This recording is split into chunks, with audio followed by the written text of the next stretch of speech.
कांग्रेस नेता प्रियंका गांधी ने 23 अक्टूबर को वायनाड लोकसभा सीट से नामांकन किया। इस दौरान भाजपा ने एक खबर सोशल मीडिया पर शेयर किया कि कांग्रेस पार्टी ने मल्लिकार्जुन खड़गे को नॉमिनेशन के समय अंदर नहीं आने दिया। भाजपा की तरफ से ये प्रचार किया गया कि परिवार का सदस्य न होने और दलित समुदाय से होने के कारण कांग्रेस ने उन्हें प्रियंका गांधी के नॉमिनेशन में शामिल नहीं होने दिया। सोशल मीडिया पर यह खबर जमकर ट्रेंड हुई और भाजपा के नेताओं ने अलग अलग तरह से इस खबर को शेयर भी किया। लेकिन अब इस खबर की सच्चाई और भाजपा का झूठ बेनकाब हो गया है। भाजपा के वरिष्ठ नेता और पूर्व केंद्रीय मंत्री चंद्रशेखर ने भी इसे लेकर सवाल पूछते हुए ट्वीट किया। दरअसल भाजपा ने जो वीडियो सोशल मीडिया पर शेयर किया था उसमें खड़गे कमरे के बाहर खड़े दिखाई दे रहे हैं, जबकि बाकी लोग प्रियंका गांधी के साथ अंदर थे। और इस तस्वीर को लेकर ही भाजपा ने एक नैरेटिव बनाने की कोशिश की कि गांधी परिवार में बाहर वालों की कोई वैल्यू नहीं है। लेकिन अब इस खबर की सच्चाई इस तरह से बाहर आई है कि भाजपा के मीडिया सेल के लिए इसे दबाना मुश्किल हो गया है। कांग्रेस अध्यक्ष मल्लिकार्जुन खड़गे जी के लिए सफेद झूठ बोला, लेकिन कुछ ही मिनटों में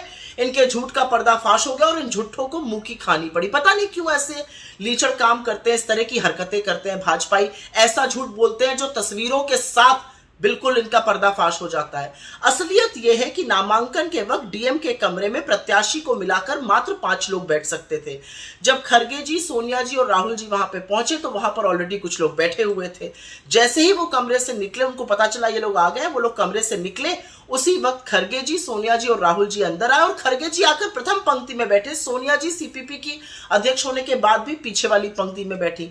हमारा अपने अध्यक्ष के लिए भरपूर सम्मान है, लेकिन भाजपा बार बार जो खड़गे जी का अपमान करती है, शायद इसलिए करती है क्योंकि खड़गे जी दलित समुदाय से आते हैं, उस समुदाय से आते हैं जिनसे भाजपा नफरत करती है, जिनका सालों तक इनके जैसे लोगों ने शोषण किया है। दरअसल मामला ये था कि प्रियंका गांधी को वायनाड लोकसभा क्षेत्र से चुनाव लड़ने के लिए दोपहर 1 बजे नामांकन दाखिल करना था। नामांकन दाखिल करने से पहले कांग्रेस ने एक विशाल रोड शो किया, जिसमें कांग्रेस के सभी बड़े नेता मौजूद थे। रोड शो चल ही रहा था कि नॉमिनेशन का समय हो गया। दोपहर के 1 बजने वाले थे और मंच से मल्लिकार्जुन खड़गे का भाषण चल रहा था। मंच पर सोनिया गांधी, राहुल गांधी और अन्य कांग्रेस के नेता भी मौजूद थे। प्रियंका गांधी ने उनके भाषण को बीच में रोकने की जगह प्रियंका गांधी ने उनके भाषण के बीच से ही खुद अपने पति रॉबर्ट वाड्रा और अपने बेटे रेहान के साथ कलेक्टर ऑफिस चली गई। प्रियंका गांधी ने यहाँ रिटर्निंग ऑफिसर से कहा था कि जब उनकी मां सोनिया गांधी और मल्लिकार्जुन खड़गे आएंगे तो उनके पति रॉबर्ट वाड्रा और बेटे रेहान वाड्रा वहाँ से बाहर चले जाएंगे। नामांकन का पहला सेट भर जाने के बाद रॉबर्ट वाड्रा और रेहान वाड्रा बाहर चले गए और सोनिया गांधी और राहुल गांधी अंदर आ गए। इस सच्चाई को आज तक चैनल के वरिष्ठ पत्रकार सुधीर चौधरी ने भी इस तरह से उजागर किया है। और ये दावा गलत है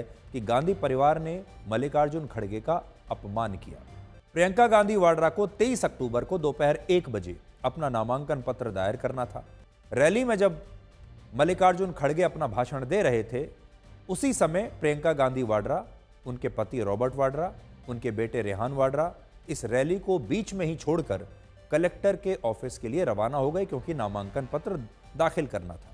और बाद में प्रियंका गांधी वाड्रा ने रिटर्निंग ऑफिसर से खुद ये कहा कि जब उनकी मां सोनिया गांधी, राहुल गांधी और पार्टी अध्यक्ष मल्लिकार्जुन खड़गे वहां आएंगे, तब उनके पति रॉबर्ट वाड्रा और बेटे रेहान वाड्रा वहां से बाहर चले जाएंगे।